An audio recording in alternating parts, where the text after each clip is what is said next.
Okay, so we are live on YouTube now. It looks like we have about 11 people in the attendees section here. We'll probably leave it like that for the initial part. We're going to start with a really broad overview of some of what we've learned already, some of the assessments that the town has begun, some of what is being done in neighboring communities, and then hear some from a couple of Watershed students, a Watershed alum, and also a current Watershed school student. And then at the end, after we've kind of gone through some of what we want to share, we will open it up and basically just want to hear sort of everything that might be on everyone's mind. As I said a little bit earlier to some of you that were waiting, this is just our first attempt basically to have a really broad community input session from the larger Megunticook Watershed community. We did not want to make the agenda too restrictive or focus on any one specific thing too much because we just want everybody to feel comfortable kind of sharing everything that comes to your mind when you think about the lake, the river, the Megunticook Watershed, properties that surround it, animals that benefit from it or don't benefit from it, humans, really, any concern that you have, any question, any opinion is fine to bring up. We're going to use this first conversation. This is the first in a series of 3. So we're going to use this first one as a way to help us shape the future forums. I'll introduce myself. I'm Allison McKellar. I'm a Camden Select Board member, general watershed enthusiast. I'm going to be joined, I'm going to keep an eye out. Bob Falciani, the chair of the Camden Select Board, is also going to be joining us, but he might just be a few minutes late. And then I'll let Hallie, you want to introduce yourself briefly? Yeah, hi everyone. My name is Hallie Arno. I am a Watershed alum and currently a student at College of the Atlantic studying ecology and conservation and rivers. And I'm really excited to talk with you all about the Megunticook River tonight. Caleb, do you want to introduce yourself? Hello, I'm Caleb Edwards. I'm a senior at Watershed High School, and I'm here as part of my senior project, which is centered around climate change and adaptation, and working with the town of Camden on the Megunticook River Restoration Project. So, thank you. Great. So the town of Camden, I've been a select board member for about the past 4 years, and even before that, was hearing in just a few select board meetings that I would come and watch. The Watershed School has been sort of a pressuring, and in a good, that I say that in a good way, presence for the town of Camden for the last 4 to 5 years, sounding the alarms about sea level rise, showing us pictures of the Harbor Park benches flooded. They were some of the first to really say, hey, this whole climate change thing that we are hearing about on the news and reading about in papers, Camden isn't getting a free pass. And what are you all doing to plan for that? And that's been a really helpful and inspiring thing for me, and I think for the whole town for the past few years. So we really wanted to try to involve more of these voices in the planning process, and so they're going to be helping to take notes and sort of document everything that we hear from the community today. There'll be a document that comes out as a result of this, summarizing some of the things that were discussed, and also taking questions. There might be some things that we have answers to tonight and some things that we don't. And so they'll be making an effort to get all those questions in one place, and we'll be providing responses to them too. It doesn't have to be questions, also just comments that we hear from everybody. So I am going to start here by sharing my screen. Also feel free to put any. We're going to have quite a long question and answer and comment section at the end. But you can also feel free to just, as questions occur to you, you can put them in the chat box, and we can get to those as is feasible or at the end. I'm going to start here with a little video about the watershed. It's a video that I made back when I've actually learned quite a bit since I made the video, but it was sort of the result of a lot of people contacting me and saying that the town of Camden should really look more carefully at the dams, and I tried to do that and put some of what I learned into a little video. So I'm going to start off by showing that, and share sound, and there we go. Before Camden was known. Growing up in Camden, Everybody I never here? thought much about the river that runs through our town. Other than the deep, slow-moving part known as Shirt Tail where we would swim, it wasn't of much use to me.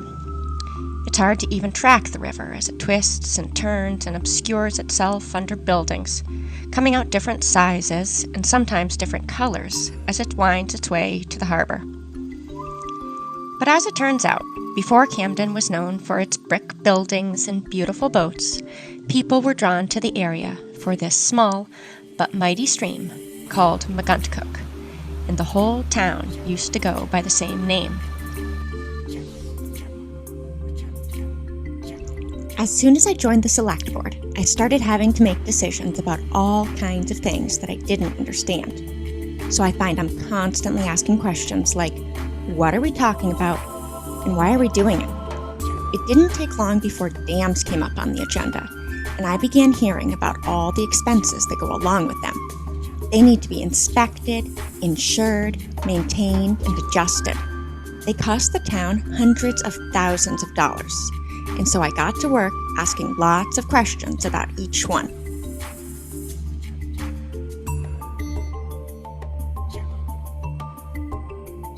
Some of them serve the purpose of maintaining a desirable water level that is elevated for recreational purposes. But some of them, like the town-owned Montgomery Dam, where the river enters the harbor, are today basically aesthetic in their purpose. Wait, what? Since when is a concrete wall in the middle of a river considered beautiful? Okay, people like waterfalls, but it's not the kind of waterfall you see out in nature. It's more like a wildlife border wall that was built for a purpose it no longer serves. Back when water wheels were the main form of power, the dam forced water away from its natural course, which was through the Harbor Park walkway, and into the basement of the Camden grist mill, and later to the textile mill and anchor factory on the public landing. Ingenious and purpose-filled at the time, but today it does no such thing, and instead creates a muddy bathtub that is blocking fish from accessing an entire watershed and depriving an entire ecosystem of an essential part of the food web. So while the dam itself may technically belong to the town of Camden, Camden Harbor and the Megunticook River are gateways that connect the Atlantic Ocean to an entire region that is shared by many. Most of us recognize the importance of migratory birds, but what I didn't realize is that migratory fish are actually just as important. Every spring, the river fills with a type of fish called an alewife. Alewives, a kind of herring, are anadromous fish, which means they live in the ocean, but they migrate temporarily into fresh water to spawn.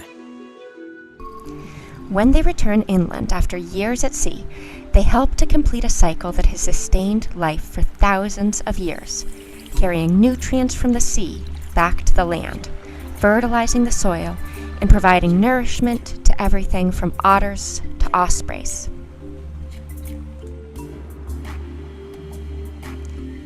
When dams are installed without fish passage, the natural cycle is broken.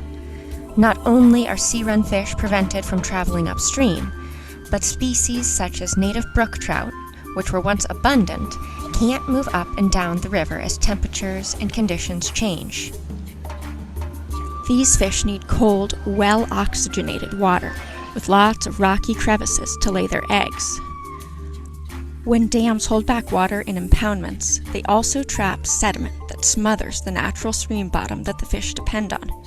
Cold, rocky streams like Megunticook are slowed down, heated up, and transformed by layers and layers of mud. Megunticook River still has pockets of highly suitable habitat, but when fish tumble over our dams, they have no way of getting back. When fish can't spawn, they can't reproduce, and it didn't take long for the wild population to die out. But what about fish from the sea? Not being a fish expert, I started by listening to a few who promptly told me that they'd never heard of alewives trying to get past the dam in Camden Harbor. But soon I read a mention of alewives in the Camden Town meeting notes from 1806. Sure enough, once I recalibrated my eyes to read 200-year-old cursive, I could see that a request had indeed been made to examine whether the dam owners could be forced to open up sluiceways to allow for the passage of alewives and other fish from the harbor to what was called the large pond above Mullinose Mills. A committee was formed, and there was mention of petitioning the state legislature to compel the dam owners to comply, but it appears that nothing came of it in Camden.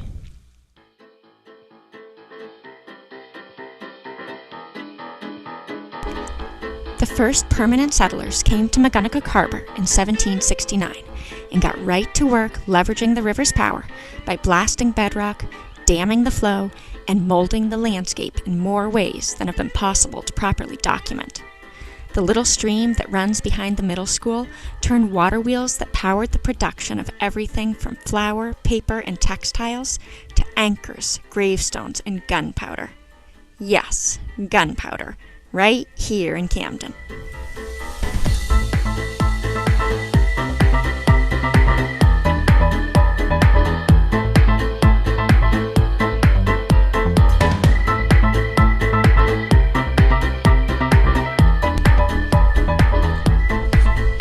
We don't use the river for power today, but we still need some of the dams to maintain deep water for swimming and boating, and in some places just to fill in for Mother Nature.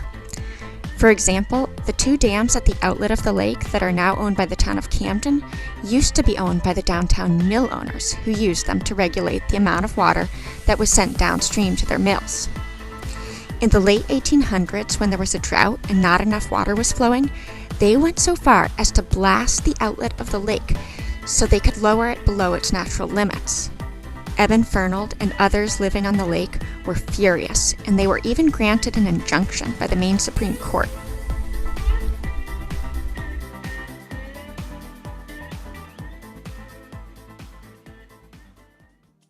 Perhaps unsurprisingly, this had all taken its toll, and by the late 1800s, a state law was passed banning fishing in the entire Megunticook watershed. One last effort to save dwindling native fish populations. And even that didn't work. At that point, though, they needed the river for everything from powering mills to washing sewage and sawdust out to sea. So shortly thereafter, the town seems to have given up on wild fish surviving in the lakes and streams on their own at all. A better idea was brewing nationwide. Why not bypass Mother Nature altogether and raise the fish in tanks and release them where we want them? The town requested a hatchery be funded by the state at the base of Megunticook Lake, and so began the tradition that continues today.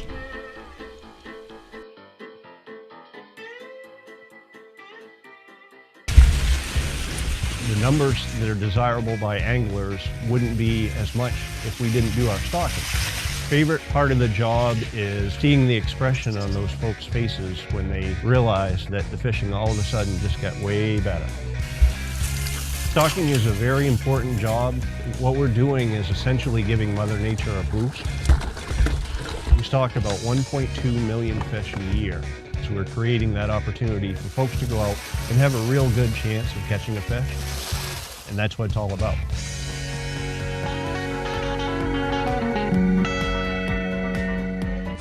From a recreational fishery standpoint, the strategy worked, and fishing opportunities were greatly improved.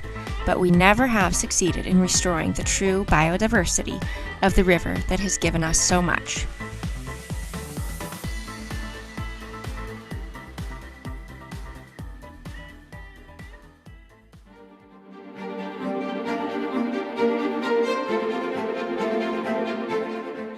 After going to the Damascotta fish ladder to look and see all of those fish going up, I came back to Camden, thought maybe I can find some.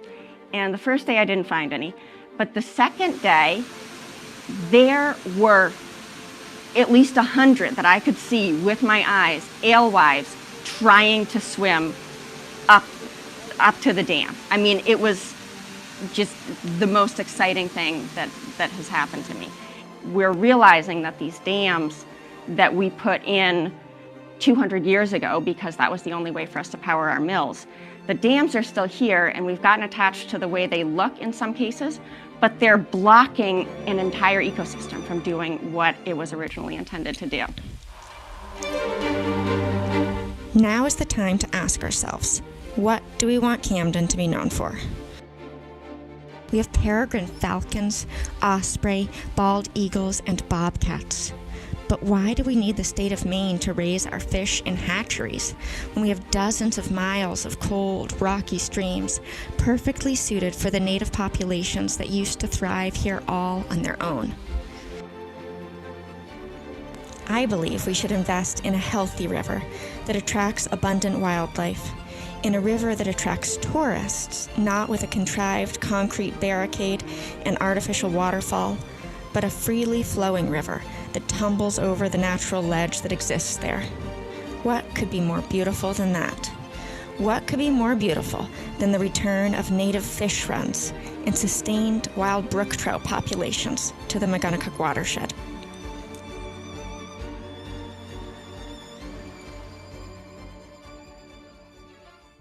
What if you could eat your ice cream and peer over this footbridge, not just at ducks and the occasional wayward hatchery fish, but at eagles and ospreys and thousands of native fish heading upstream to spawn? It's happening all across New England as towns, private landowners, and organizations are working to reconnect rivers and streams to the Atlantic Ocean. Fish are returning to places they haven't seen in hundreds of years, and the time is right to finish what the townspeople started here in Camden back in 1806.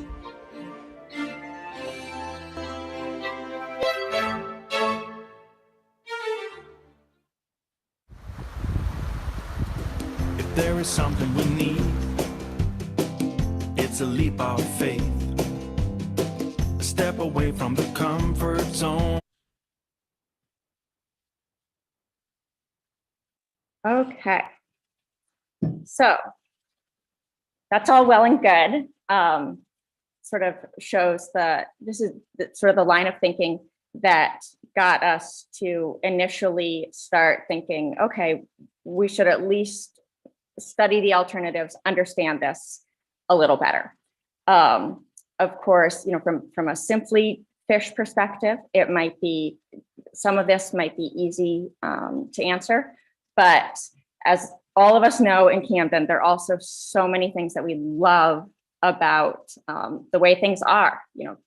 The way that the town has developed around these dams has really become, in a lot of cases, a part of what people love most about the town. There are a lot of people involved, a lot of different property owners, a lot of different things that would be impacted by changes, and then a lot that may need to change no matter what we do. A lot of things that require a lot of money. So what we've learned in the last couple of years is that it's not just about the fish here. Camden has a lot of problems with flooding related to climate change. There's a lot of grant funding available. There's that we should be at least looking at taking advantage of if we can. And so in order to do anything, we need to incorporate a lot of different perspectives, and probably nobody's going to be 100% happy with everything because some of what we need to do is really out of our control. And so I'm going to turn it over to Hallie now.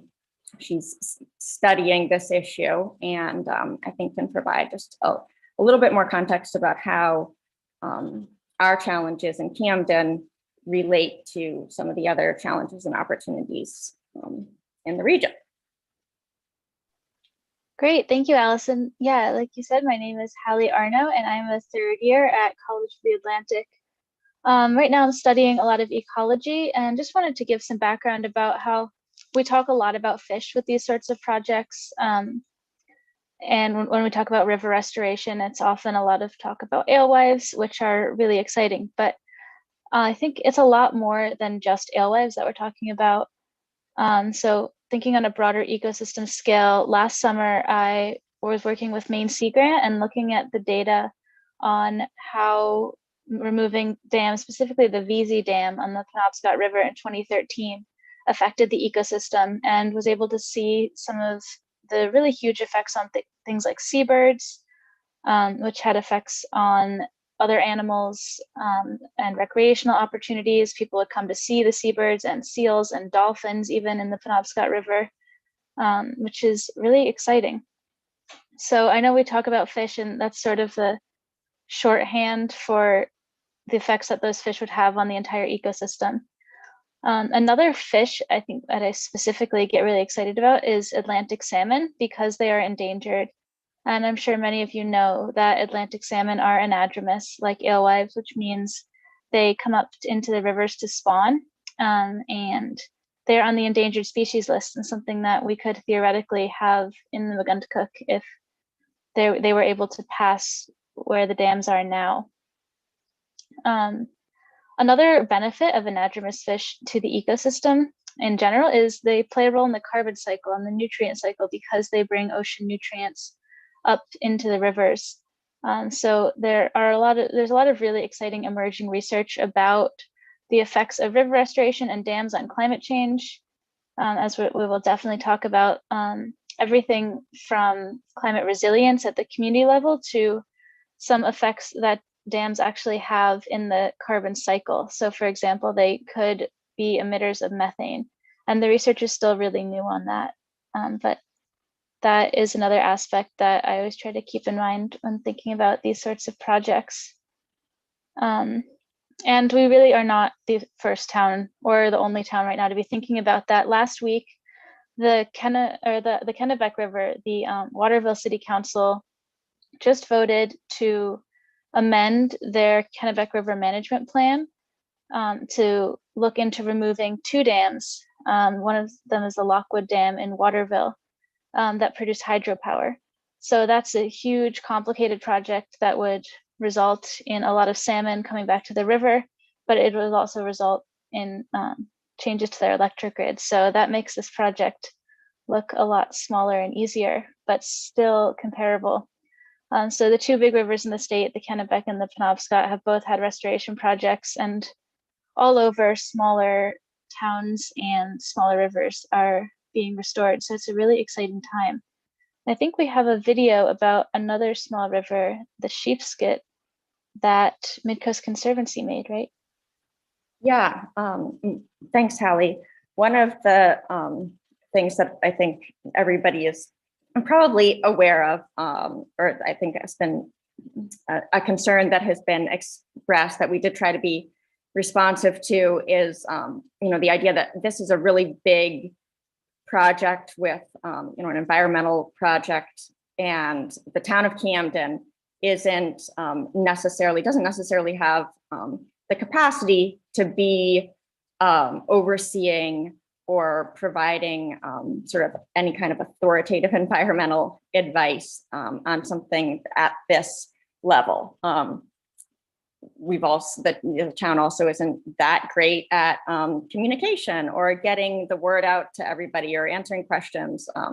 It's always a work in progress, but we knew when we got some of this grant funding to help us understand the watershed better.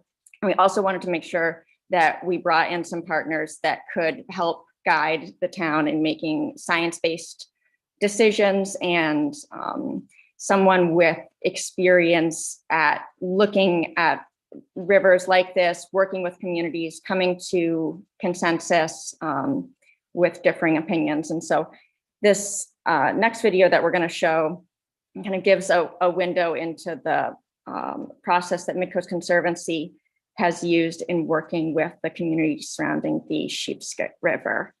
So I'm going to just share this. There we go.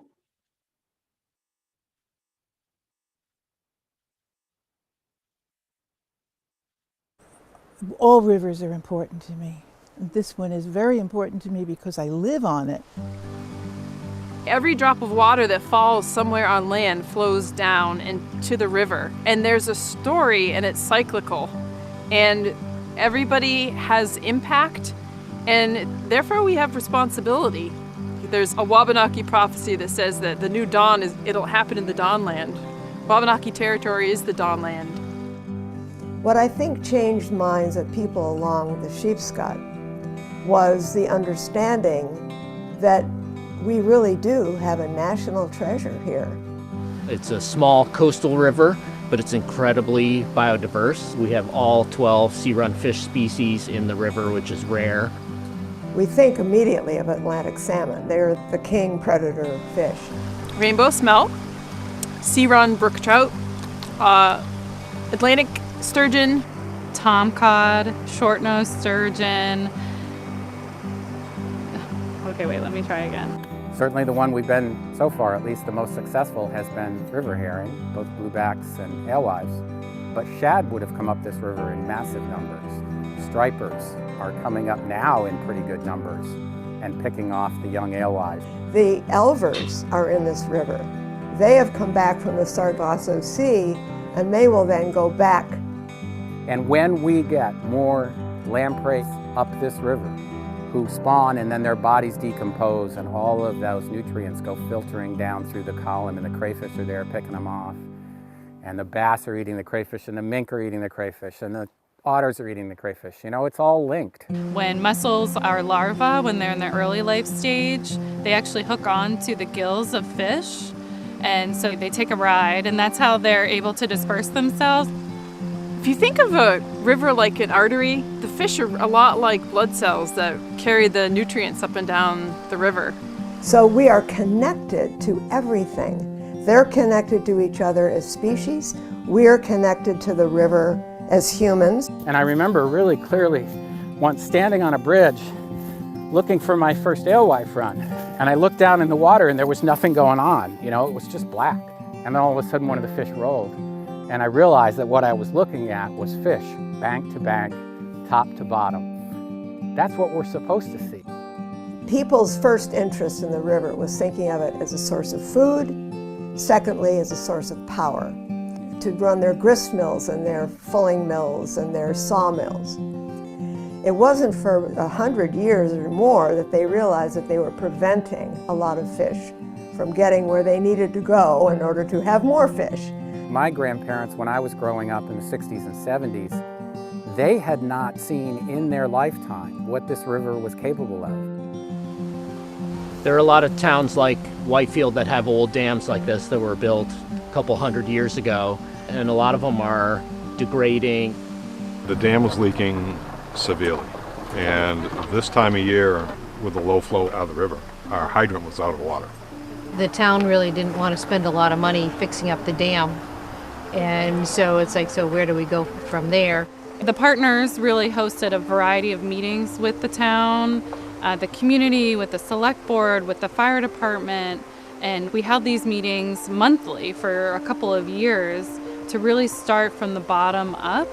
And we went in with no preconceived notion. We had the goal of reestablishing connectivity and creating fish passage, working through that process together to arrive at the solution that we all felt confident in was really the critical piece to making this project successful. Because Cooper's Mills Dam was a sought-after dam removal project for decades. I think timing was important, but also that the fact that we did start from the bottom and worked our way up. There's a lot of questions, a lot of answers, and we finally put it all together and went to the townspeople and said, this is the best we're going to have, I think. Right. You know, the alternative was to let the dam fall down. Then we'd have nothing. We would have nothing. We would have a dry riverbed, or a riverbed like we see right now that had no way of getting water out of. Before the dam came out, Cooper's Mills always had a dry hydrant intake in the impoundment. So we designed in 2 pools to make sure they'd always have one here. And that was the bottom line for the town. And leaving parts of the dam on the overlook so that there was that connection to the past and it wasn't just completely taken away. Right, there was a lot of thought in that. I mean, the people that were developing this site took that all into consideration. They worked with that historical society too. And they listened to the people in the village. Yep. For many years, this dam was really seen as a nuisance and it was extremely unsafe. And by improving the site and removing the unsafe assets, we were able to turn that on its head and able to allow people to now access the river. We actually had a lot of fun over the last year of being on the edges of this massive construction project at the Head Tide Dam, because it didn't take out the whole dam as the Cooper's Mills. It modified an existing dam.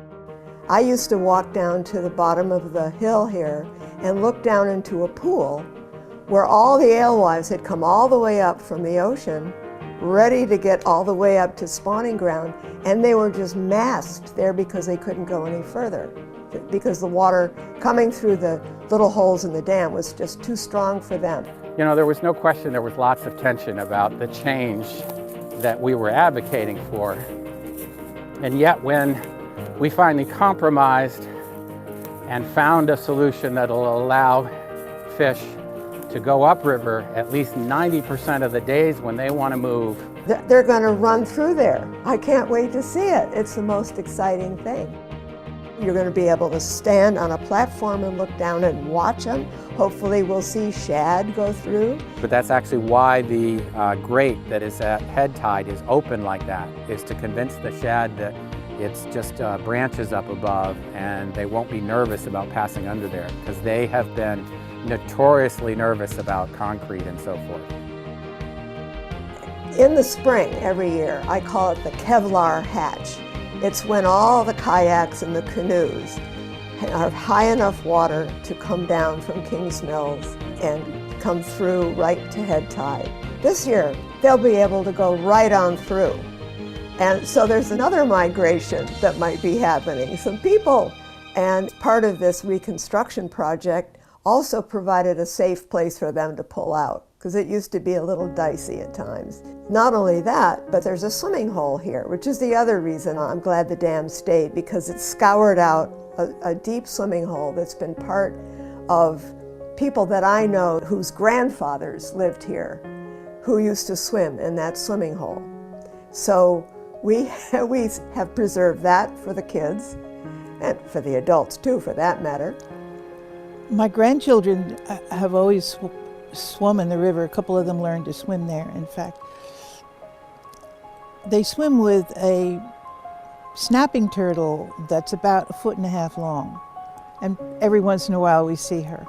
In fact, one year she came out of the river and up to my garden and laid her eggs in my beet row. Those kinds of things, I think, anchor us. You know, they give our lives meaning, they give us context. The river belongs to us all, and we all should be able to not only use it, but then if we do use it, we then learn to respect it. We completed the project just 2 years ago, but the ecosystem is responding so strongly, and I could see it days after we breached the dam and we were able to remove the dam completely. I was able to watch juvenile alewife that had spawned in ponds upstream move down with ease. Within a year after removing the dam, we saw more Atlantic salmon reds above this area than we had ever seen before. I think this restoration project is the kind of thing that can give young people hope, because you see, if you give nature a chance, she can come back in such a strong way. It took a lot of people. It took a lot of imagination. It took a lot of effort, a lot of belief. There were many times that people were ready to give up. It took money. It will always take money. It'll always take people who care. And I think it's a work of a lifetime to be proud of.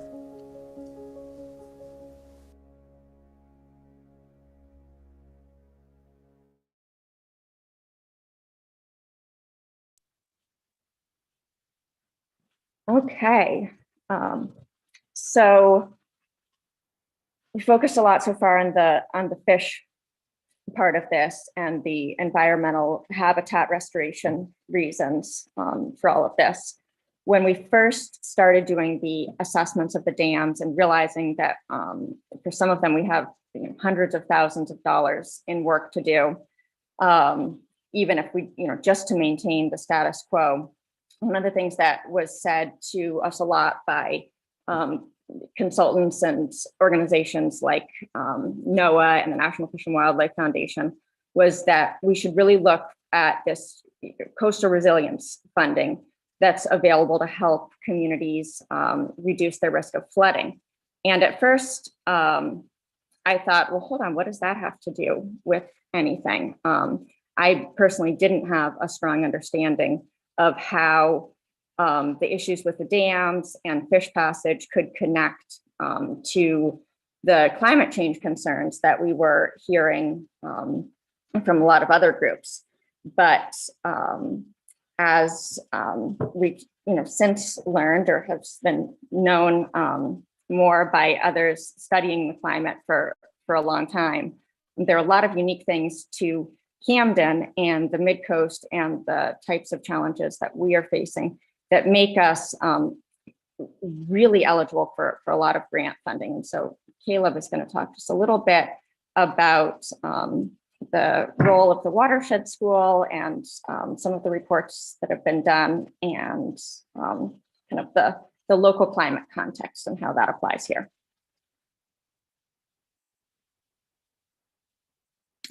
Yes, thank you, Allison.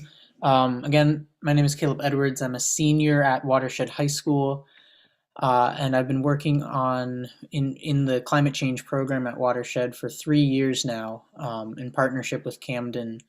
And our job has been basically to, through learning about climate change and kind of this like a more global look at adaptation and mitigation, we've worked very locally with Camden. Here's a picture of some very severe flooding. And a lot of what the report that I have worked on is talking about is we're looking at just the implications of climate change and carbon emissions at the global level and what's going to happen here in Camden. So Hallie, if you can go to there we are. So average annual precipitation, and this is showing it from like basing back to the 1913, and this is data from the Maine Water Company. Basically, this is going to continue to increase, and when we talk about precipitation, it means more rain. So even in the winter months, we're going to see less snow and more rain, and that's going to continue to lead to all sorts of flooding, which we've already seen So we're not just talking about flash floods and extreme water events, but basically the level of risk is just going linearly increasing. Now, if you go to the next slide, so this is a breakdown by county, and as you can see, the Knox County is one of the worst regions in terms of projection of precipitation events. And then there are a few more pictures that are pretty striking. So here's the launch ramp over at Megunticook, which is showing basically that's just based off of precipitation. And then when we talk about sea level rise in particular, that has obvious implications for the waterfront. And this graph is showing kind of these different greenhouse gas pathways, projections, that different scenarios that climatologists are pretty much predicting. But when we're looking at the images here, those are the parks in Camden Harbor, basically submerged in water, and that with sea level rise, those instances are going to become pretty commonplace. And over time, the current infrastructure that's there is going to wash away. So the current dam system is not sustainable. And so when we're talking about this entire project, there's strong arguments for this on the ecosystem side, talking about fish, but this is also essential for the town to do something because of the infrastructure and the risk to businesses and Harbor Park.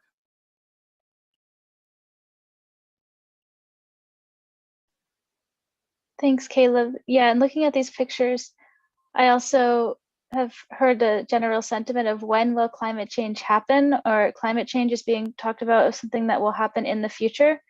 Just these pictures really demonstrate that climate change is happening now. The sea level is rising, it already has, and it will continue to. And these floods are happening that we see here and here. And the town already often has to make difficult decisions between whether to flood the downstream businesses or to allow the lake to flood. So these are just other parts of the watershed project that need to be taken into account.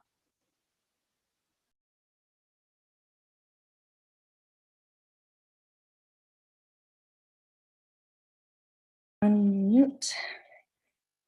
Thanks, Hallie and Caleb. So now I am going to basically go through some of the details about the grants that the town has already received and some of the assessments that are happening.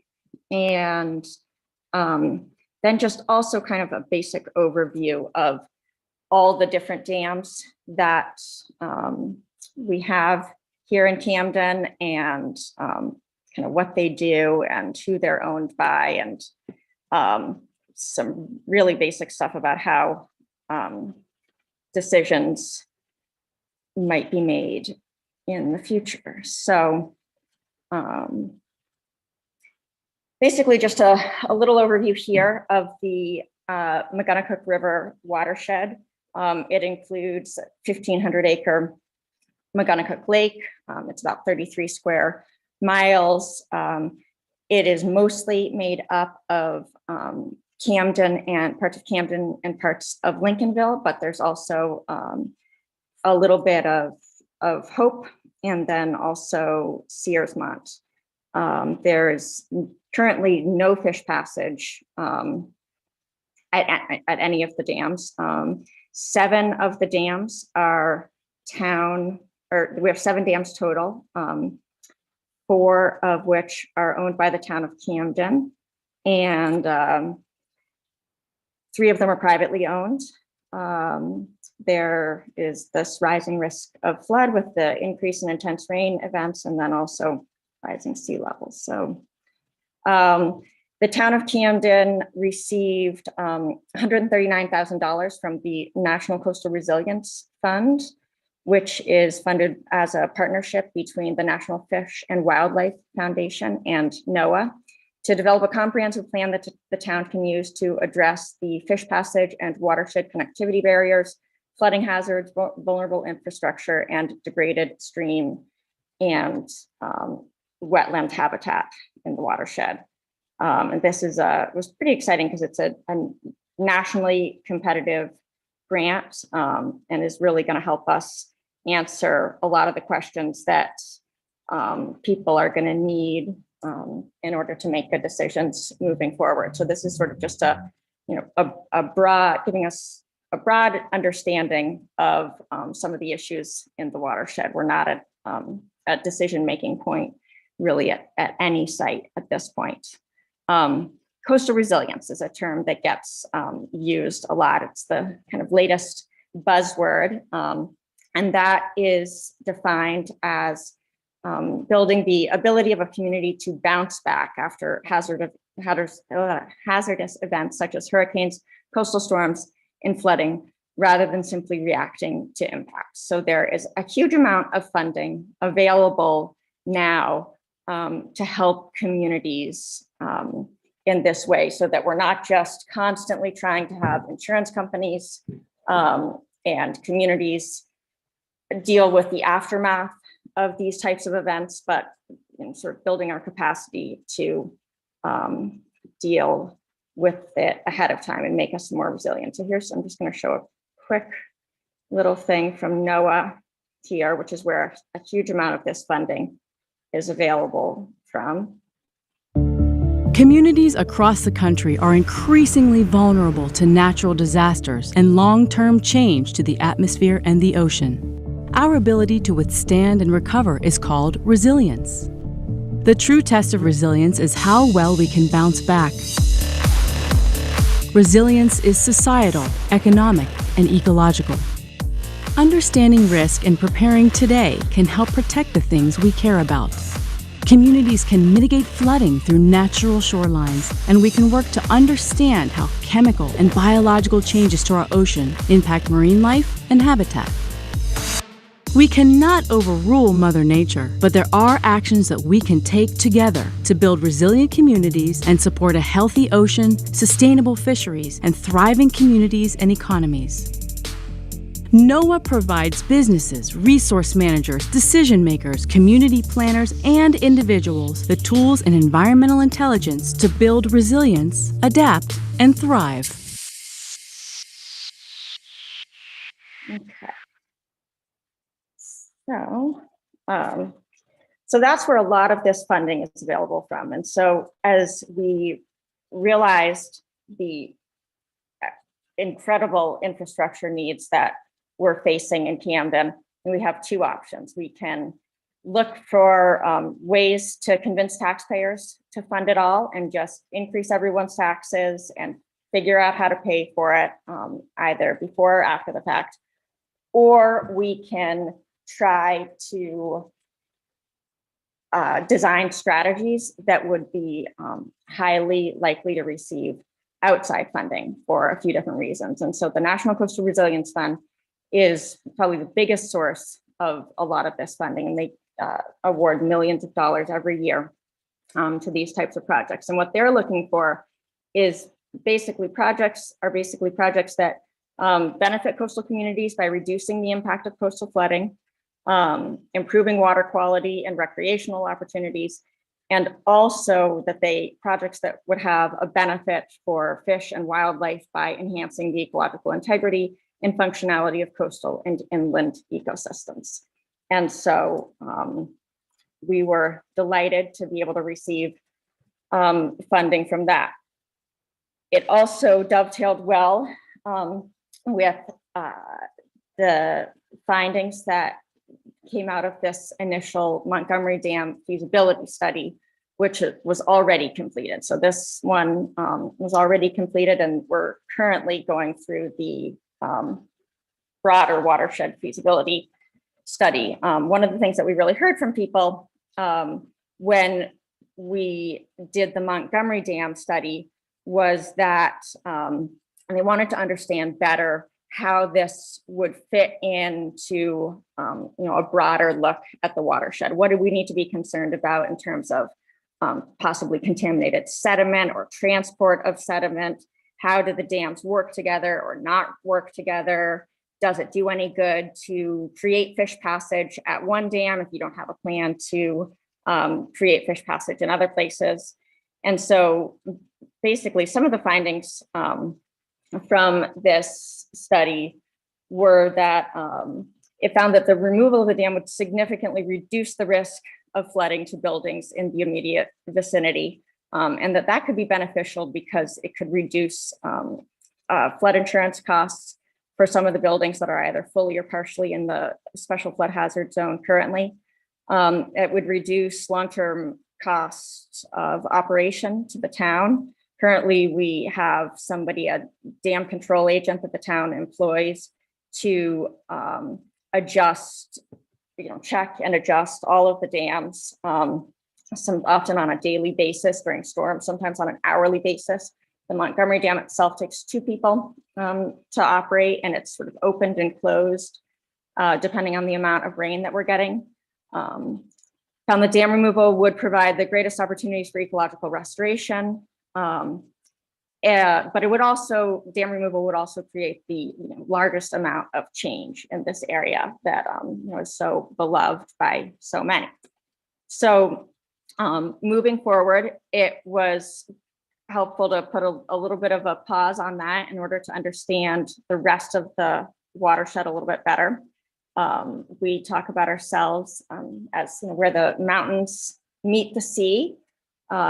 Here, everything looks delightful and it doesn't really look like there are any problems. It's beautiful. Obviously, people love coming to this area and taking pictures, and any changes that happen here, whether they be because of sea level rise or fish passage, it's going to be a sensitive issue because the last thing we want to do is make anything less beautiful here or less enjoyable. So, but the other side of this is that it's also where this entire watershed meets the downtown and rising sea levels. So we're going to have to do something. Doing nothing doesn't, isn't really an option. So we can either just raise this wall here, reinvest a lot of money into the status quo and ask taxpayers to pay for it, or we can try to look and see if there's possibly a different design that could accomplish multiple goals and be funded by hopefully somebody else other than taxpayers. But we have a long way to go. This is sort of an example of some of the flooding that we see that Hallie and Caleb already touched on. This is stuff that Hallie and Caleb already did also. Basically just sort of showing why the town of Camden was able to get these grants, because we really have sort of the perfect story for a lot of these funding opportunities, that we have both the opportunity for habitat improvements and we have this severe coastal flood risk, both from sea level rise and from the inland flooding. So from the town of Camden's perspective, what we deal with, because we own both the Montgomery Dam, which is the first one in the harbor where we see the sort of waterfall feature. And we also own the 2 lake dams that control the outlets of the lake. What happens oftentimes when we get a lot of rain, especially when we get a lot of rain combining with snow melt, it is just too much water for the watershed, for the river system. We this here is, there's my cursor here. This is the Smiling Cow, and this is with the gate on the Montgomery Dam all the way open. So as much water as can go through this dam is going through it, but we still have some flooding. At the same time, we have camps and properties and like the town boat launches really, really at risk from rising waters. So this is an example of not even a 10-year storm event. The flood zones that the insurance companies use and that you see from FEMA, those are usually based on 100-year and 500-year events and the probability of flooding. These examples here are showing not a storm that's out of the ordinary at all. This was just April 13th, 2020, and you can see that just so much water in the lake, and the town dam control agent goes and opens up those gates and wants to be able to let as much water out as possible, so that we don't have flooding of 105 or flooding of all kinds of properties. But then what happens is that downtown, here is right around the Rossin Ave Bridge. This is the Knowlton Street Dam. If any more water comes down through there, it really presents a significant problem. And if this, on April 13th and 14th, if we had gotten another rainstorm right on top of that, we would have been in really serious trouble. So just another shot of that. And the smiling cow. So the habitat restoration part of it, we've talked about a little bit already, or quite a bit already. There are a lot of types of marine creatures that could benefit from this, and this is an important part of the the grant funding opportunity. These are rainbow smelt, tomcod. This is a seal that was chasing some blueback herring and alewives one evening. These are all pictures that were taken in the actually right in Camden Harbor that I personally took. Another interesting one is the I'm hoping to get some more input, especially from the larger community, from people who fish and have observed trout in the watershed.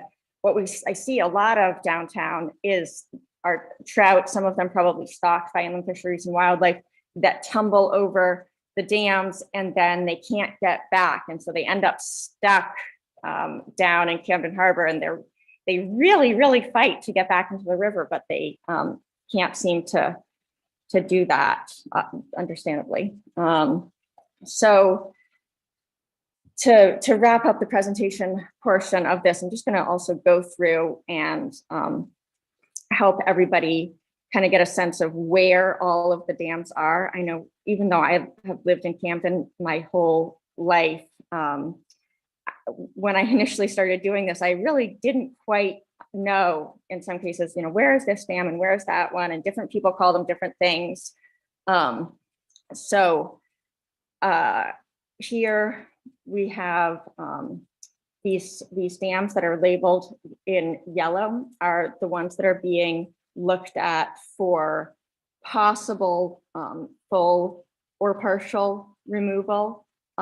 It's a combination of privately owned dams and town of Camden dams. And basically what the feasibility studies are designed to do are just identify issues, opportunities. There's no, just because something is being studied for full or partial removal doesn't mean that any kind of decision has been made. In Camden, we have a form of government, as most know, where the community gets to vote on pretty much everything. So the select board certainly doesn't have the ability to make any of these decisions on our own, which is why so much community conversation is going to be necessary, no matter what we do, whether that be ask taxpayers for a bunch of money to maintain the status quo, or ask for voter approval to change things. It's going to require sort of a broad community conversation. So, I'm in the opera house right now, and the heat is turning on, so it's making a little bit of noise. Hopefully everybody can still hear me. Then these dams 5, 6, and 7 are ones that are being studied for fish passage or fish ladders only, which means nobody nobody is talking at all about removing Seabright Dam or the east and west dams. These are the ones that control the levels of water on Megunticook Lake and Norton Pond, and also this section of the river, which is where Shirt Tail and a lot of waterfront property is located. So go through some of, starting at the top of the lake here, we have the east and west Megunticook Lake dams. These two are owned by the town of Camden. They were gifted to the town of Camden by the Megunticook Watershed Association. There, in the past, there have been some agreements with the town of Lincolnville for years, and hopefully continuing into the future. Lincolnville has helped with the costs of those dams because so much of Megunticook Lake is in Lincolnville. It's about half of the lake.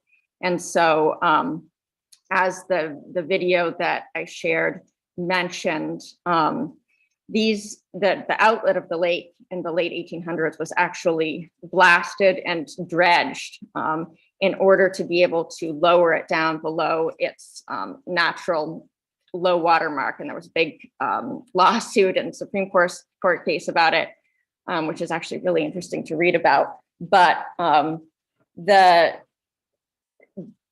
there is no opportunity here to remove dams. Removing the dams here would not return the lake to its natural level. It would return it to a very depleted level. So these dams we're definitely going to need to keep, but they are do maybe have some opportunities for changing some of the structures, for creating fish passage around them. They were kind of hodgepodge together because originally one was built as a sawmill, one was built as a grist mill, and over the years, as the purpose changed, the things have been added onto them, but they really were never designed for the actual purpose that they're serving today, which is really to regulate the level of the lake. One of the things that we are also hoping to get input on is, for an updated policy document regarding the lake levels. There is a document that kind of guides where the lake should be kept at different times of year. There are a lot of considerations in terms of like nesting birds and where they need the lake to be when they're hatching chicks. There are considerations for preparing for storm events. There are considerations for people needing to move docks in and out. So a lot of things to consider there. These are the only two dams that have any impact on lake levels. So one of the things that we hear some concern about is people thinking that, oh, if we do something to the Montgomery Dam down at Camden Harbor, that maybe that will somehow impact lake levels. And so that isn't the case at all. These two are the ones that control the lake level, and they're owned by the town. This is the Seabright Dam, which is the next one down. This is also not being considered for any kind of removal. This one is being studied for fish passage, which would most likely go right around here. Probably one of the easiest ones to design fish passage for. Over the course of history, it's been a paper mill, Megunticook woolen mill, the Seabright felt mill. The river, we have a section of the river walk that runs down here to Mount Batty Street. Then let's see. That is just a historic view of Seabright. The next one down is a dam that some people actually don't even know about. It's referred to as different things. The FEMA maps refer to it as dam ruins. Some of us locals know it as the Powder Mill Dam. Used to be a gunpowder mill, among other things. It's currently the Shepherd Storage. This one is, I forgot to say that the Seabright Dam is also one that's owned by the town of Camden. But this one here is one of the privately owned dams.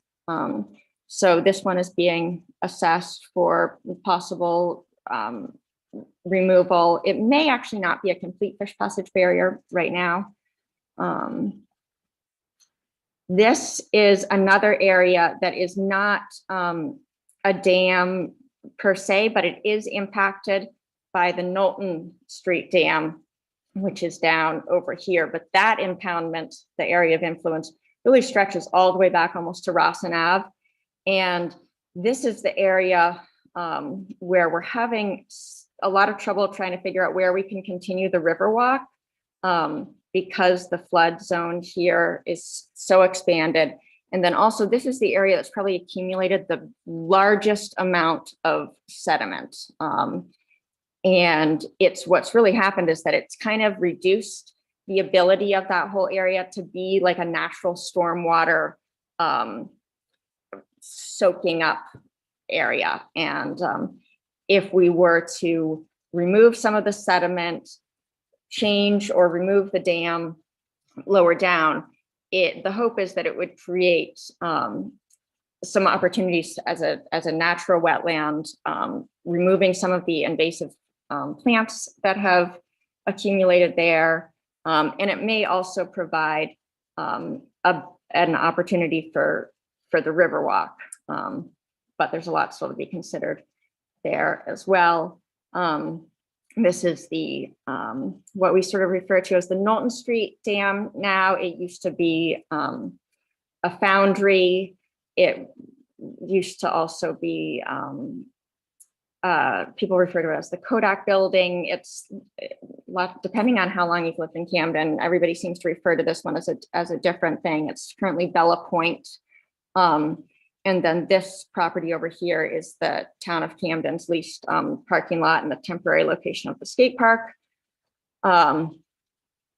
Then this is the Knox Mill Dam, which, this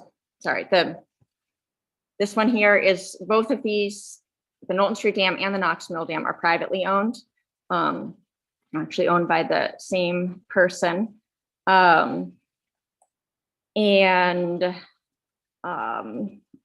This is it's the old site, Knoxville and Mill. There actually used to be several more dams, one here and one down a little bit lower. This one was removed at some point long before I was alive, I think. So yeah, this is the Knox Mill Dam, and this one is really the impact of this one, even though it's one of the larger dams, since it's so steeply sloped here, the impoundment area is only about this big. So then this is the Montgomery Dam. This one we've talked about already some. This one is owned by the town of Camden. It used to be grist mill here in the Mariners Once a Tree area. The dam pushes water, or did, into the basement of what was the Camden grist mill and powered a water wheel. There used to be an anchor factory here as well, and a second dam that was also removed.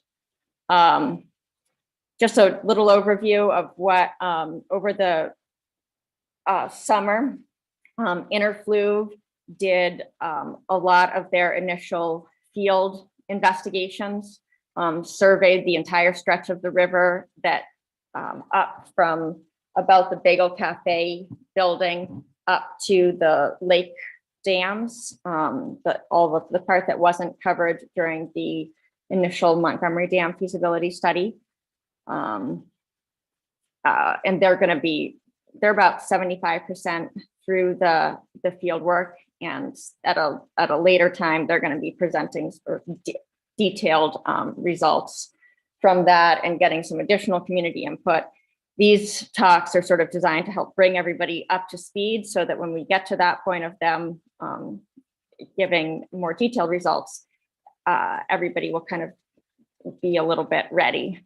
We also want to make sure that nothing gets missed in this assessment. And so the feedback that is provided over the next couple of weeks will possibly make its way into this final report as well. One of the big things that has been studied that we kind of needed in order to be able to go forward with any additional planning was to have a better understanding of the toxicity or lack of toxicity of sediment throughout the watershed. This is something we heard a lot from the community. And so they did a lot of sediment testing. The preliminary results are actually really encouraging. And what they have not found human toxicity concerns for any of the samples. There was there was concern about, especially because of the tannery, that there could be chromium concerns. What they found is that the chromium that had been found in previous testing was not the super toxic chromium. So they found chromium 3 rather than chromium 6. And so that is helpful in moving forward. That will be, there may be some places that they need to follow up on. Some of the sources of contamination we really can't blame on the industrial heritage, but it's just contamination that's happening because of the runoff from our streets and roads and things like that. But there weren't serious like industrial pollutant things or anything beyond what we already have at the background level in the harbor. Also doing a lot of analysis of the impact that changing or removing any of the dams would have on the 100-year flood zones. And so there's a lot of sort of complicated engineering stuff that's going on with modeling all of that. These are just a couple pictures that I found really interesting. This is the Knox Mill impoundment that's normally this pool here. And I had never, in my lifetime, I had never seen the dam opened up in this area. And it was really kind of amazing to see some of the geologic features and just what it looked like. We found fossil rocks and all kinds of things. Let's see, why isn't this progressing? Yeah, so I have a few things that I can show if people ask questions, but that's basically sort of the end of the initial presentation. Thanks for bearing with us through all that. I also see that Bob has joined us, so I'm going to promote him to a panelist here. And then also, I think we have about 18 people in the attendees area, and maybe the best way would be just to bring everybody in. If we promote everybody to a panelist, you certainly are under no obligation to turn on your video if you don't want to. You don't have to say anything if you don't want to, but if I'm just going to go through and give everybody that ability so that we can all be on the screen. Bob, if you want to help with that too, I'm going to make you a co-host. And you can either use the hand raising feature, the chat feature. You can wave your hands in the air to get our attention. And Hallie is going to help with the moderating here. So just basically go ahead and open it up. I can go back and forth between some of the chat questions and all of your questions. Feel free, like Allison said, there's a raise hand feature on this bottom bar right below, or put it in the chat. I guess I'll start with one of the chat questions that has come up a couple times. But Allison, do you want to touch on the connection between the seawall and sea level rise and the rest of the watershed project? Sure. Is there a specific question? I haven't looked through the. There have been a couple questions wondering just about the connection between sea level rise and dam removal. and Harbor Park flooding? Sure. I could maybe just go ahead and share my screen again briefly and show that. So the reason that we started with, let's see, play concurrent slide. So the need to do the look at the Montgomery Dam came because of some issues that the insurance company had identified that we needed to repair some cracks, and there had also been some money that was budgeted to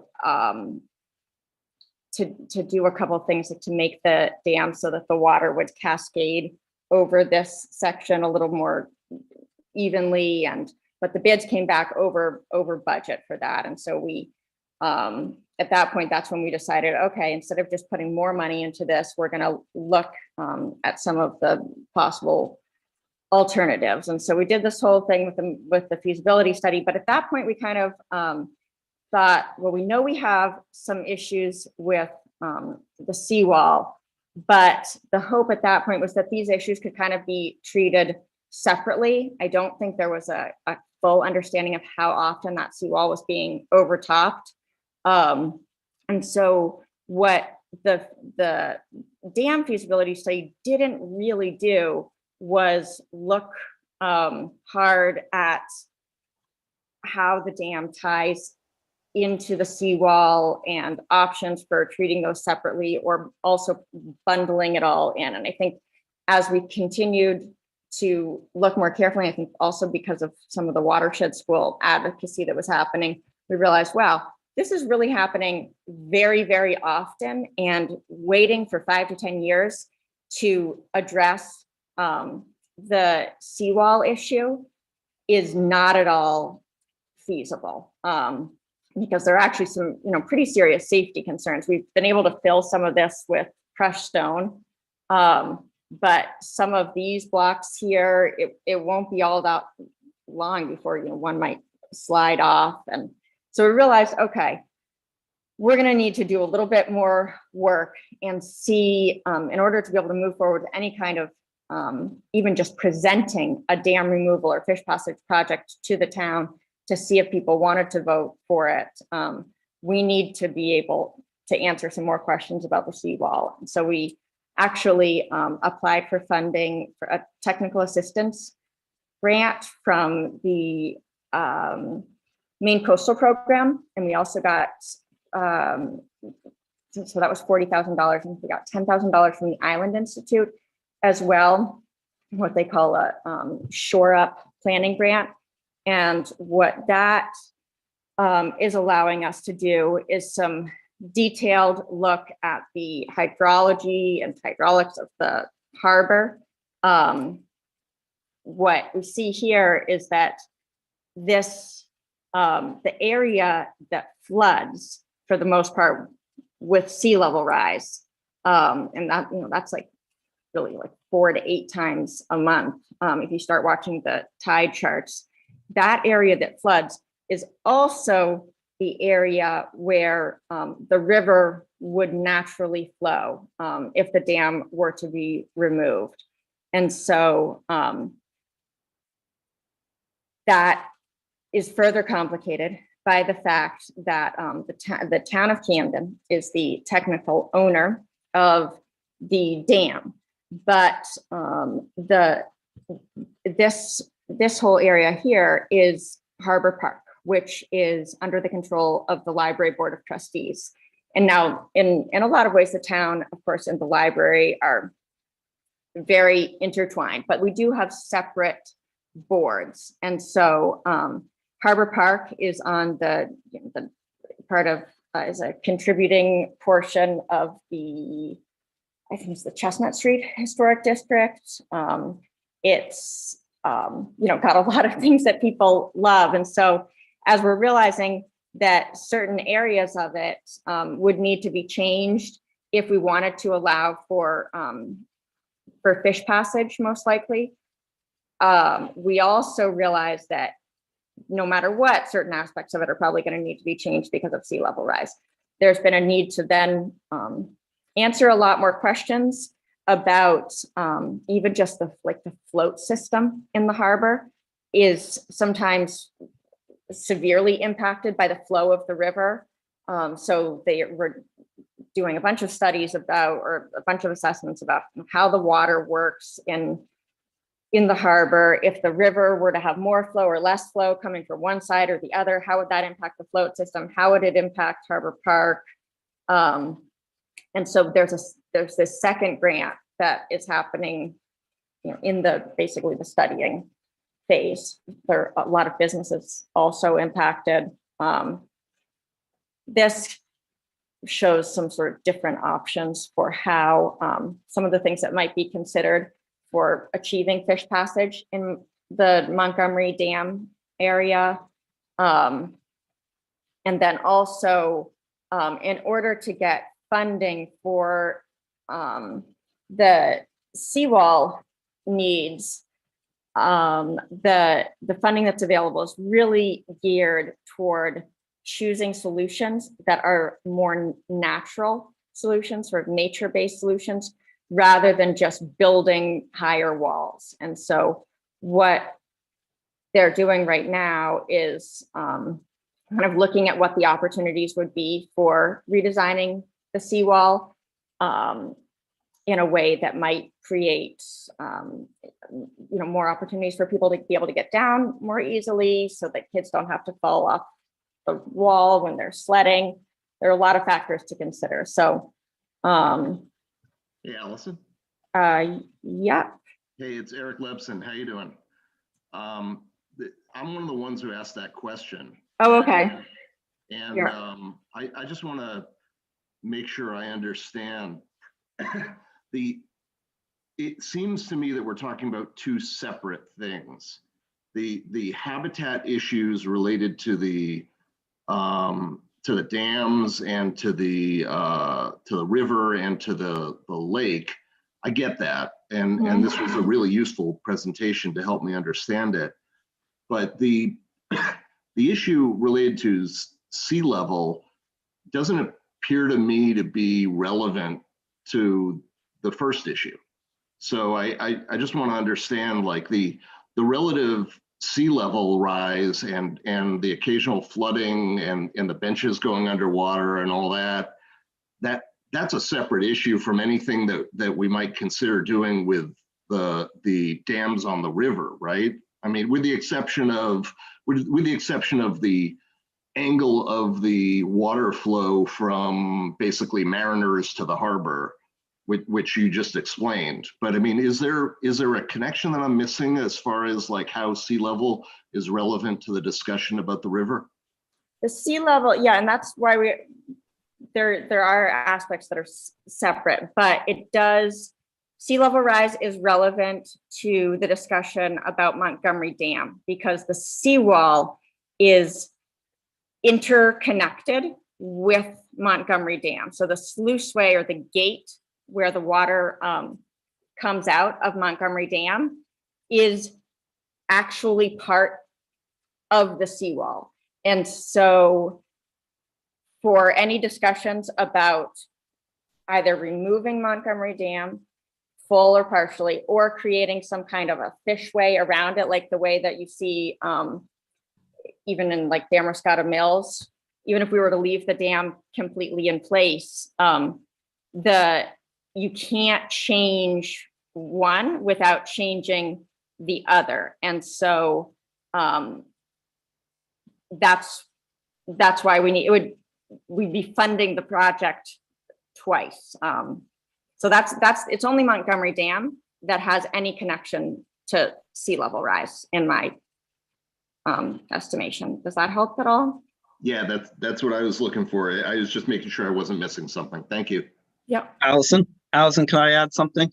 Sure. I own the Camden Deli, and our building, as everyone knows, sits above Montgomery Dam, the pole water. And in all the years that I've been in business, we've never experienced flooding. And I noticed that you did have a photo of Meg's basement from the Smiling Cow, and I think that only happened once last year. And also the seawall, I really like the idea of raising the seawall. I noticed you also had a photo of Park when it was flooded. That also only happened. I'm at the deli almost every day, and I remember when that happened. And it really only happened briefly for about 3 hours, and then low tide it went out. And last year, I think that only happened once or twice. So I think we could remedy the problem by raising that seawall, and I love that idea. And that way we could restore Harbor Park. Getting rid of Harbor Park is just so drastic to me, the lower part of Harbor Park, and it's on the historical registry. And we would be a disservice to the town of Camden if we ever remove that. And that goes for the waterfall. It's an iconic landmark, and we need to do whatever it takes to restore that so that people, generations to come, can enjoy it. And I just wanted to make that comment about, especially about the flooding. My business has never had any flooding, never experienced any flooding. And we really, when it comes to the river, and I know this because of my flood insurance, I have flood insurance for that covers flooding. The threat of flooding is from the ocean, has nothing to do with Megunticook River. So they're two separate things there. Yeah, thanks, Tom. You're definitely right that the inland flooding and the flooding associated with the river is separate from sea level rise. You are in the flood zone. That property is in the flood zone, and I definitely appreciate that you haven't flooded. We also haven't received a 100-year storm. The issue with the sea level rise and that overtopping the seawall, it does happen a lot more. It happens many times a year. I can show you pictures from it. It sometimes happens in the middle of the night and people don't see it, but I definitely hear what you're saying. I think you represent a lot of people in Camden that love the way it looks now, and that's a huge part of the conversation. And so there may be ways that we can find compromises, and there may not, but definitely hear what you're saying. Excuse me, and I get offended when you say that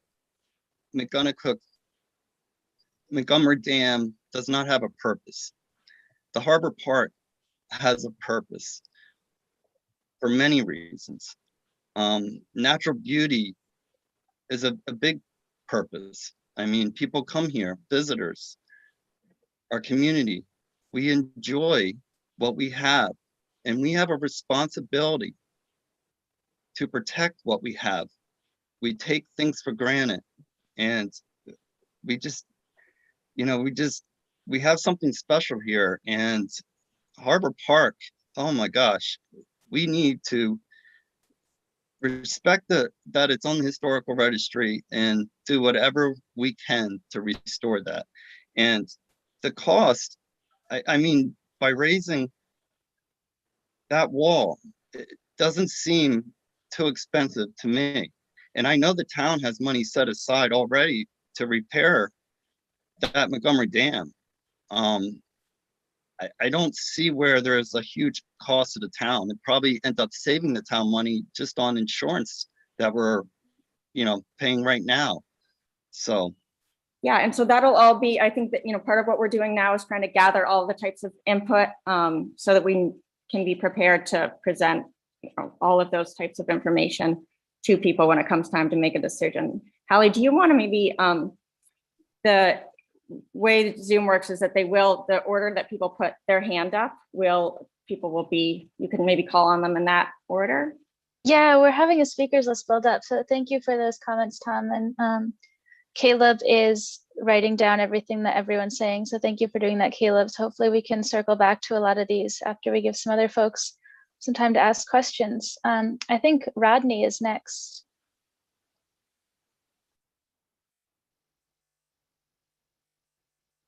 Yeah, hello, Allison. Hi. Hi. Yeah, my question, of course, is the old Powder Mill Dam. Yeah. And you had talked about removing that. We discussed that before. The question becomes, is ownership. Have you yet defined who owns the owner? Because I'm one of the butters to it, and I certainly don't own it. So when are you gonna? So who does own it anyway? But I mean, I think although it's not delineated on the tax maps, the working assumption has been that it goes with the property that was initially, the powder mill itself. When we did the assessments, we got permission from the owner there in order to be able to access and assess it. That property may have been broken up over the years, and that. When you sent me that email, sort of expressing that there might be some confusion about actual ownership, I passed that along to Interfluve, who's doing the study, to make sure that gets cleared up. So that will be cleared up as a part of the study then. I hope as to so. Who actually owns it? Yes, that'd be a good first starting point for that one, of course, to find out who owns it for sure. Thank you for that. Thank you. Thanks, Rodney. Next is Mary Riley.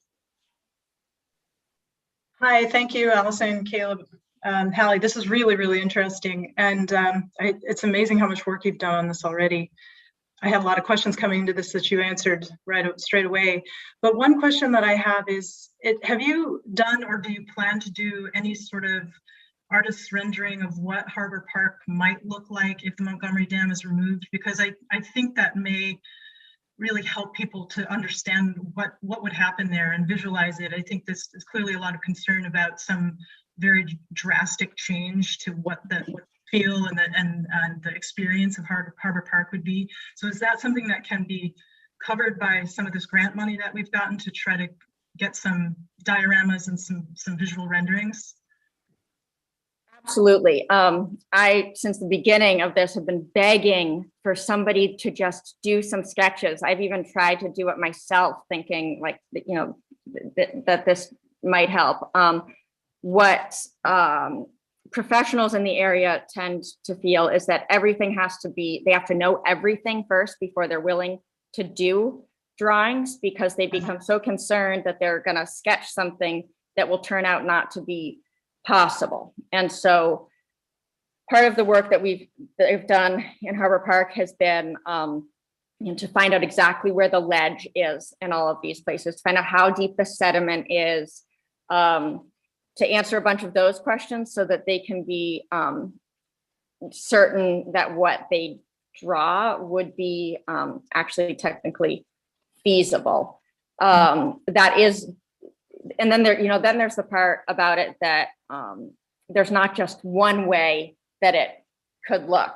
And so, yes, that is definitely going to be part of it. But I also, it would be great if the community even just wanted to, if there is expertise in that area or people that can draw. I think it is, to me, it's really useful to have like those napkin sketches, even if one aspect or another doesn't turn out to be 100% feasible from an engineering perspective. It's still helpful from a community brainstorming perspective. A lot of things have been tossed out about whether there could be a way to get between Harbor Park and the public landing, with a bridge or stepping stones, or and of course some people think that's the greatest idea in the world and some people think it's the worst thing that could ever happen. So your point is well taken, and hopefully we'll be there soon. That grant the deadline is June. And so that is one of the areas too that we're hoping that Watershed school students being involved can help in terms of facilitating additional community conversations and getting ideas. I'm wondering if there may be historical photos or even drawings prior to when those dams were built. Yeah, so most of them, that. the challenge is that they actually all went in before photography in a lot of cases. And so, that one went in 1771. And so even some of the oldest photos that we can find still show the dam, but they don't show some of the filling in that was done. So I have thousands of photos for anybody that wants to follow up more or wants to take a stab at a design. It could be the $1 million design if somebody could make everybody happy. Great, thanks, Mary. Next on the list is Stephanie. So, hi, Allison. I want to, first of all, thank you for the incredible amount of work that's been done to get us grants, to research this.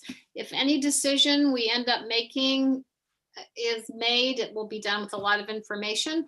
And I too want to second what Mary said. I would welcome images of a different beauty that we would have with natural waterfall coming over. I've seen many of you of the current dam with sludge and ugliness as I've looked out over it having a sandwich. And I think if all of us could imagine a new, different, beautiful, natural waterfall would certainly help us move forward. And so many towns are taking out dams and are trying to restore what once was. I just want to applaud the town for researching this carefully and taking into consideration the views of everybody who are concerned about change, because change is not easy. And as somebody who has family back in the 1700s, I guess I'm a softie for putting it back to the way it was. So thank you, Allison, for all your work. Thanks, Stephanie. Thank you, Stephanie. Amy, do you have a question? Yes, I just have a comment, and it is, I guess, a question also. Can you hear me okay? Yep. Okay, good.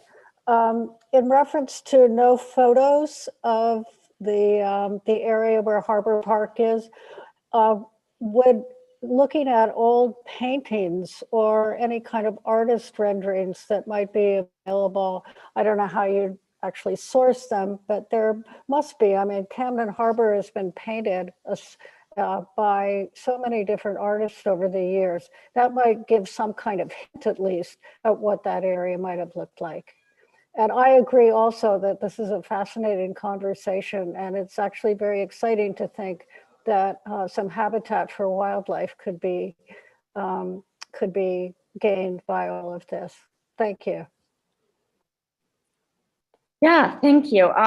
That finding historical paintings and photographs of the area has been one of my obsessions. Actually, I see Ken Gross here also from the Walsh History Center, and he's been helpful too. I have an online album that maybe for those interested, I could just share it. It's everything that I've ever found that slightly relates to the Montgomery Dam, or I have different ones for different dams.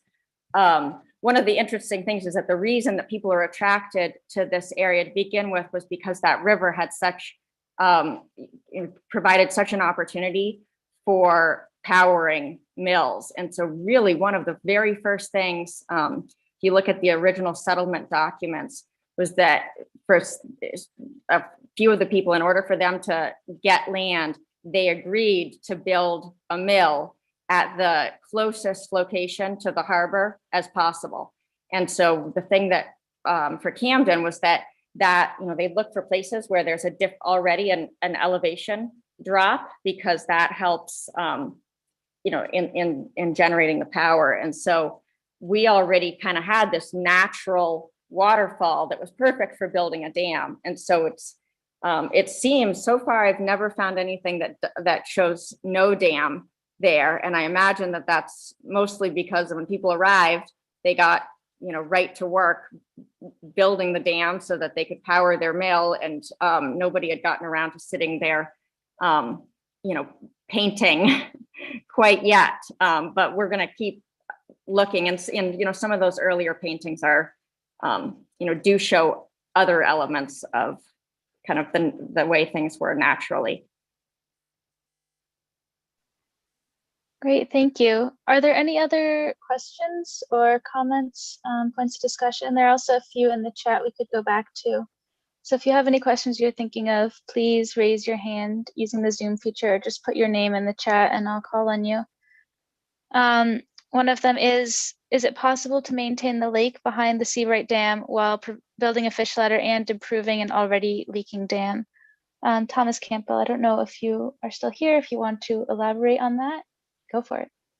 Yeah, so I mean, I think I understand that question pretty well, that Seabright is not one of the dams that is being considered for removal at all. We did just spend a couple $100,000 repairing leaks in that dam. So hopefully that one really shouldn't be leaking right now any more than the minimum flow that we're required to send down all the time. We're never allowed to completely close up any of the dams because that would, of course, dry up the river downstream. But hopefully everything that's going through Seabright is by design at this point and not because it's leaking. So far, that's will definitely be part of the report that comes out of the National Fish and Wildlife Foundation study. But everything that we've heard so far is that the answer is yes, that's actually one of the easiest ones because there's a fair amount of real estate on either side of the dam already, a lot of opportunities for creating fish passage.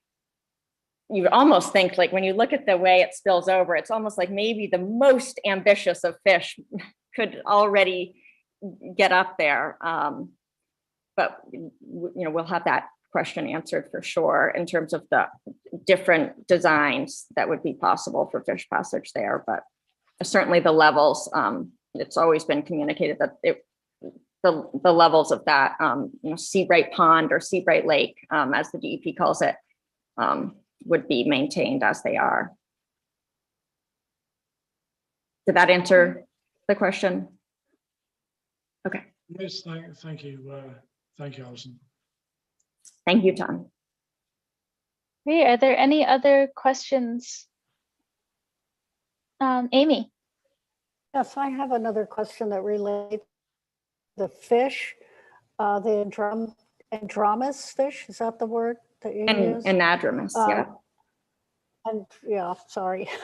It took me a while too. How, if there haven't been any for so long, how do the fish know that there is a river there? Try and get upstream now. Yeah, so that makes sense. It definitely does. Some types of fish are drawn to they return to the same river where they were born, and nobody knows for sure how that happens.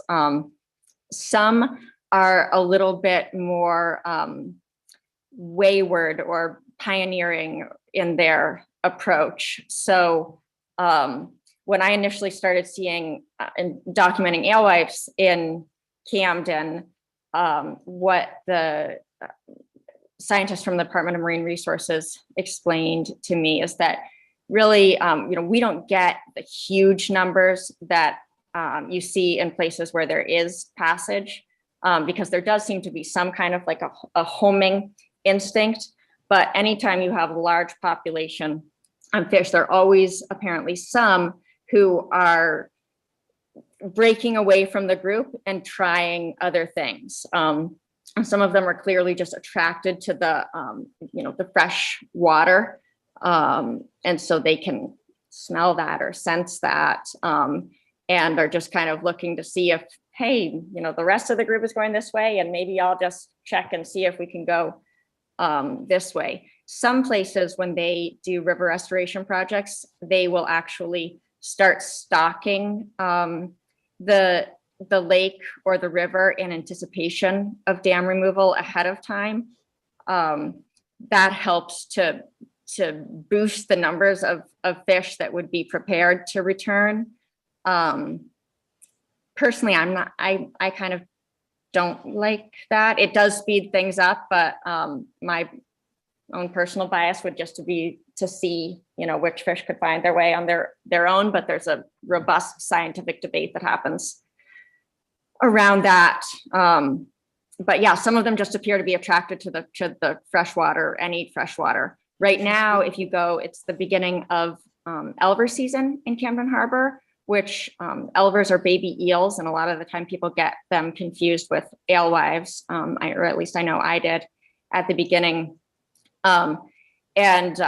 So the elvers have the American eels have the reverse life cycle. They live most of their lives in freshwater, and then at the end of their life, they go out to the Sargasso Sea, the adults, and they spawn. And then the baby eels drift in and eventually try to squirm their way up into a lake. They don't seem to be dependent on returning to the one that their parents came from. But it's pretty interesting to see that in Camden this time of year, especially if you go out at night with a flashlight. A lot of those the eels, they are actually able to get around the dams. It's pretty incredible. They can climb up vertically, and so that's a fun thing that you can see right now for anybody who's interested. Thank you. I see that we do have one person that's on just a phone, and I don't know if we want to give instructions to that person. If they want to if you're just calling in, you can unmute yourself.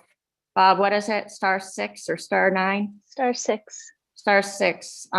So if you're the person calling in from a phone, you can unmute yourself by pressing *6. And I've already made it so talking is permitted in case you have any question. All I see is a phone number. I can't see the person's name.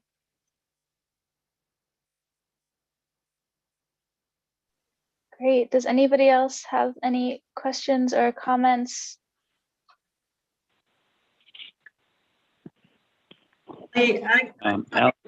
Allison, this is Don Abbott. I'm on the phone. Okay, great. How many tributaries are there to the Megunticook River before the Seabright Dam? Ooh, that's a great question that I do not know the answer to.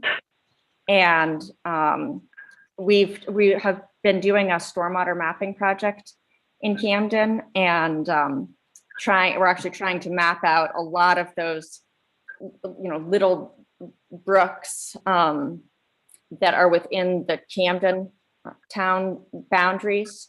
And of course, there are a few.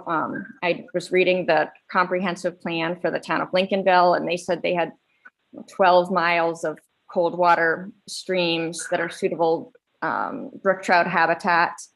But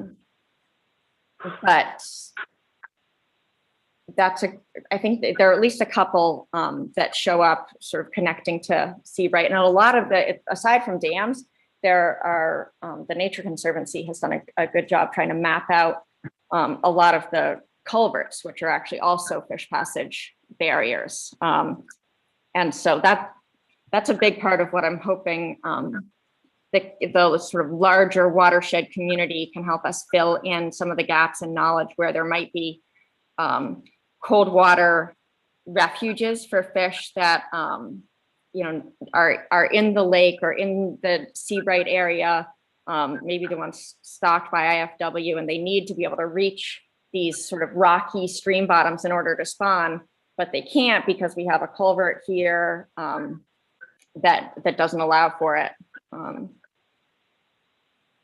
But yeah, that's a great question. Another question.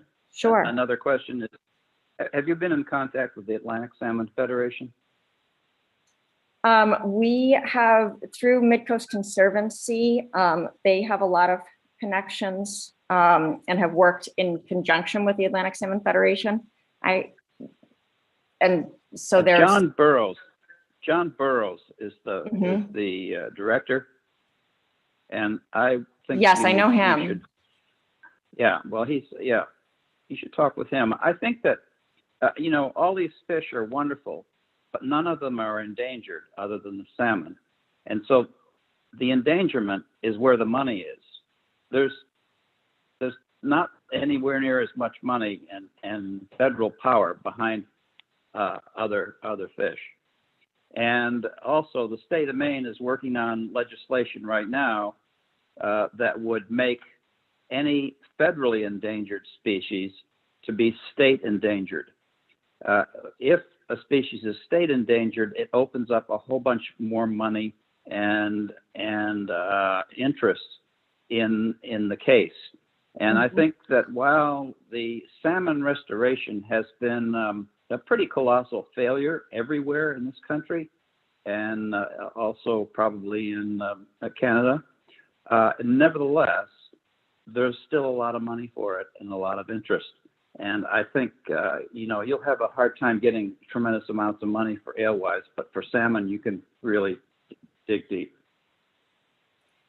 We have been in touch with the Downey Salmon Federation. They do a project, the Salmon in Schools project, and I just had a call with Dwayne Shaw, the executive director over there the other day. And one thing that he and others have mentioned is that the funding that's available for the Atlantic salmon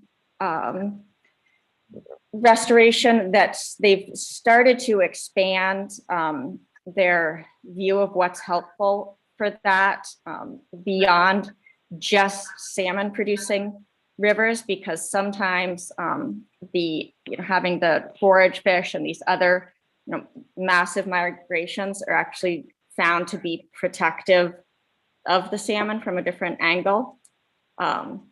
So far with the funding, what I've been kind of amazed by is that it's almost like it's easier to get funding than because of some of this climate stuff.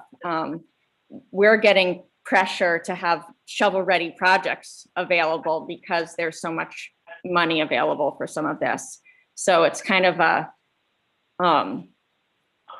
so far we've actually been really successful getting a lot of funding. That might be different once it comes, right now we've been asking for $100,000 here or there to study things. Once we need, $3 to $4 million, we might find we need to bring in more additional partners. Yeah, and once you get the study made, there's money available for culverts as well, pretty Right. available. Great, well, thank And you. the Trout Unlimited chapter can certainly help you with that. Great, yes, I've been to a couple of those meetings, and that's probably some of the best input that I've personally received. Thank you. It would be great to, for those, since we didn't have to register for this, the heat's coming on in here again. It would be great to get contact information for the people that are here. Also, one of the things I forgot to mention is that Midcoast Conservancy does now have a section of Megunticook River page on their website, and you can sign up for updates to the project there. And if anybody has trouble finding that, you can reach out to me directly or to any of us, really. Great, thank you. Yes, please put your email in the chat. That's how we can reach you, as well as signing up for the email alerts on Midcoast Conservancy. I think next in line to speak or ask a question is Rodney. Yes, Allison. Writing your grants takes a lot of time and effort. So who is actually doing this, writing your grants anyway?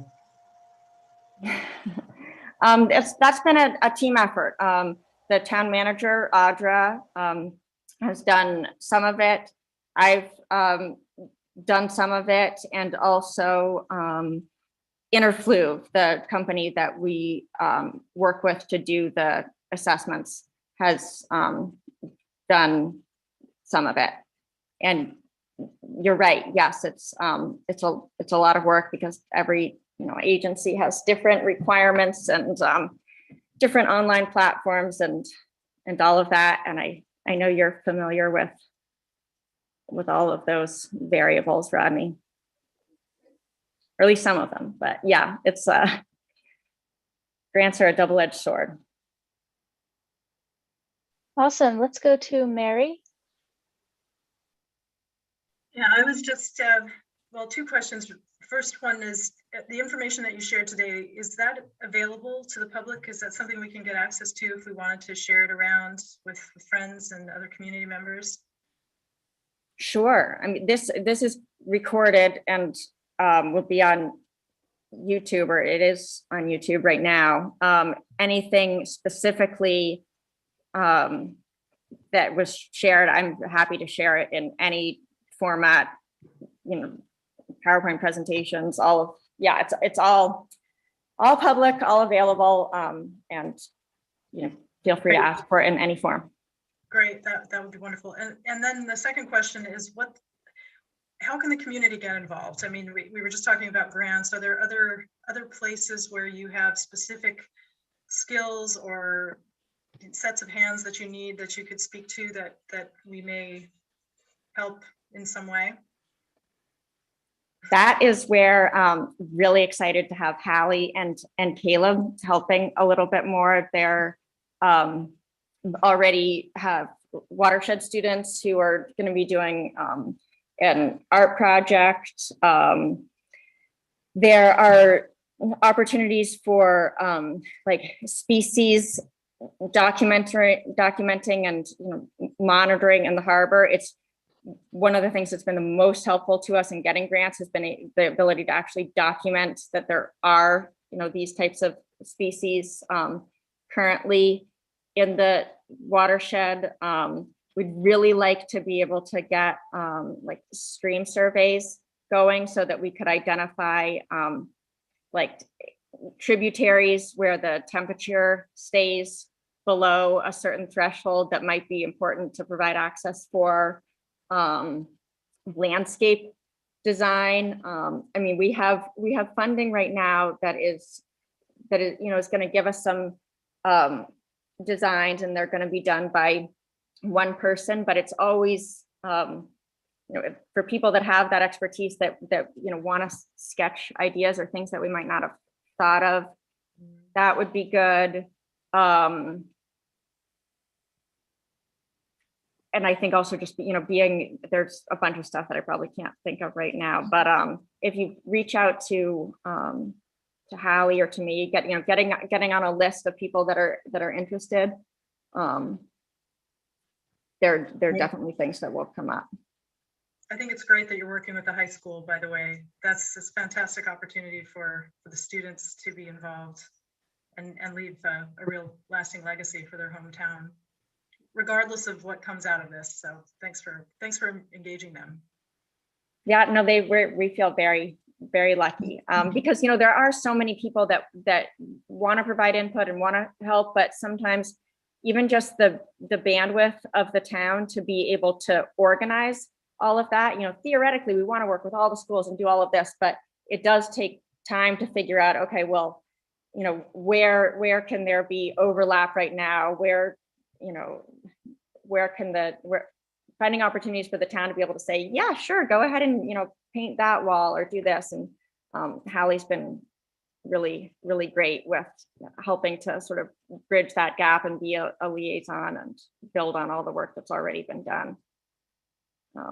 And we definitely want people to feel they're comfortable sharing concerns too, because sometimes what happens is there are a lot of people reach out to me with things that they're excited about. We also recognize that there are a lot of people involved in this, a lot of businesses that have their livelihood wrapped up in it.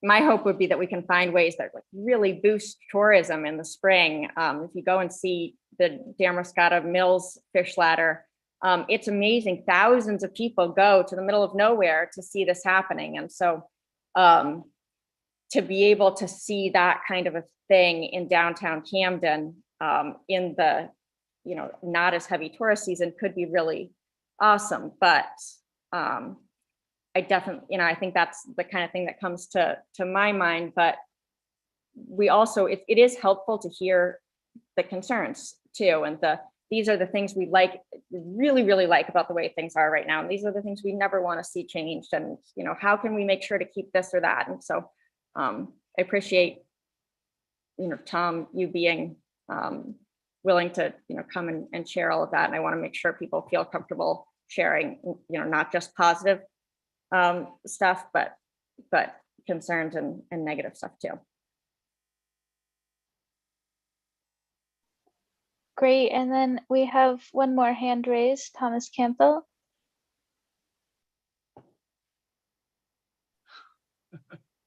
Oh, hi, Allison. This is Pat Chen, and I just wanted to thank you guys. I think I've been really impressed on how much research people have done and studies that are going on. And I think it's really exciting thinking that we could get a natural fish ladder or directional going. And I'm really excited about that topic. So thank you again for all of your work on that. Thank you. And thank you for being willing to serve on the planning board too. Oh, yeah, that's fun. Thanks, everyone. And it looks like we are about out of time. So if there are any last minute questions, feel free to put them in the chat and we can read them, or send an email to me or Allison or Caleb. And there will be another listening session. When is the next one? Soon. Yeah, so the next one is coming right up. I think it's this Friday from 12 to 2. And it's, as of right now, I think we'll probably see who we end up getting. If it's all if it's a lot of the same people, we'll cover different stuff and maybe just go more in depth on any of the sites. If anybody wants to share things that they would want to see more information about or more discussion of. I didn't hear hydropower brought up at all this time. One of the things that we've heard in the past is, well, why isn't the town of Camden looking at hydropower here, there? That could be something we could talk about a little bit more. But if you have ideas for areas that you'd want to see sort of a deeper dive. But as of right now, the next session is Friday from 12 to 2, and who knows when the next one. Then the next one after that is, I think, a morning. 31st. On the 31st. Yeah, 31st. It's It's also 10:30 in the morning. trying to create a sort of an array of different times that could work for everybody.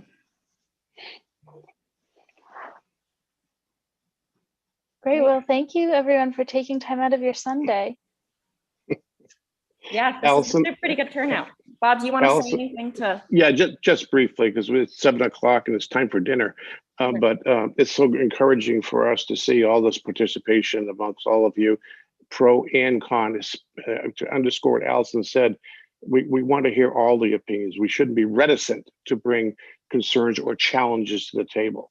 But in terms of what we're trying to accomplish, I can assure you the board and the town collectively understand that we have certain things we want to maintain in our town, and that the citizens and voters of this town are adamant about. That's why to Mary and Stephanie's comments about showing visuals, we absolutely need that to show everybody that to maintain an open mind and take a look at it, because there is always the possibility, even from a negative perspective, of enhancing something we already have. And that's what a lot of this is about, especially we get to our precious harbor park, the Montgomery Dam, the landing. This is all huge to us. There are numerous communities in this planet that have had the similar situations and turned it into a phenomenal enhancement and opportunity. That has to be our overall objective. Is a lot of work to go, a lot of elements to consider, positive and negative, and But again, thank you all for participating. I hope you'll keep at it with us. We need your help and your comment because the town management form of government, you are the legislative body in this town, not the select board, not the town manager, it's you. And that's why we're doing this work, to bring it to you for consideration of some, what we believe strongly are enhancements to our town piece by piece. And thank you, Allison, for setting this up again, and looking forward to the next two. Great. Well, thank you, everybody. All right, I'm going to go ahead and end this. End the live stream.